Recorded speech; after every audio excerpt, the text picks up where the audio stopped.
L-għolli tal-ħajja żgur li qed jaffettwa lil kulħadd iżda b'mod partikolari lill-anzjani.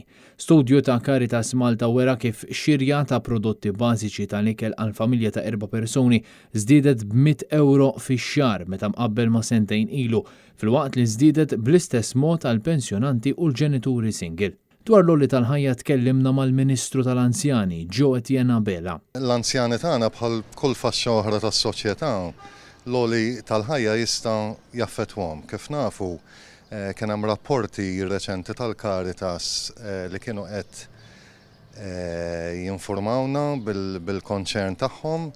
Il-Caritas kombinazzjoni ħaniltaqgħu magħhom ġimgħa oħra. Il-Ministru tal-Anzjani stqar ukoll li dawn il-piżijiet tal-għolli tal-ħajja kienu piżijiet li kulħadd kienet jistennihom għalkemm baqa' ma offra ebda soluzzjonijiet. L-għolli tal-ħajja kif għadna għandu x'jaqsam id-dinja ħirġa minn pandemija bħalissa kif kulħadd jaf hemm gwerra li qed taffettwa is-supply ta' affarijiet bażiċi. Ġifieri li l-anzjani jafu jiġu affettwati hija xi ħaġa li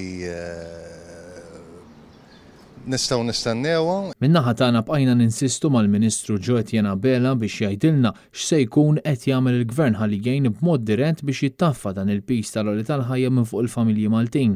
Il-Gvern tagħna għamel l-almu tiegħu biex kemm jista' jkun jolli l-pensjonijiet kif kulħadd jaf sena wara sena u wkoll permezz ta' inċentivi monetarji li irċevew l-anzjani dal-aħħar ftit ġimgħat. Daw li semmejt li fl-aħħar huma biżżejjed għal dak li qed naraw li ġej għalihom anke fir-rigward tal-għolli tal-ħajja?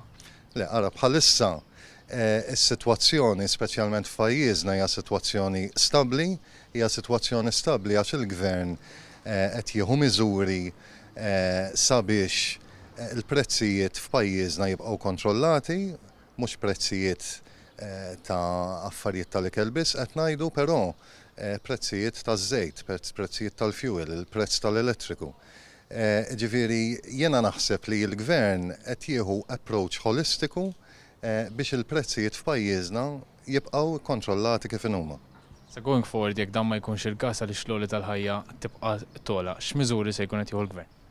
Il-Gvern tagħna kull meta kien hawn problema f'pajjiżna, ovvjament il-problemi f'pajjiżna jkunu riflessi minn problemi internazzjonali, sa issa dejjem għamel l-almu tiegħu biex iżomm kontroll u jien m'għandix dubju li ħankomplu nagħmlu l-istess. Madankollu dettalji dwar kif dan se jsir ma ngħatajniex, ta' meta mill-istudju tal-Caritas jidher ċar li basket tal-ikel għal familja ta' 4 ġie jiswa ftit anqas minn 700 €, meta l-istess basket sentejn ilu kien jiswa madwar 600 €.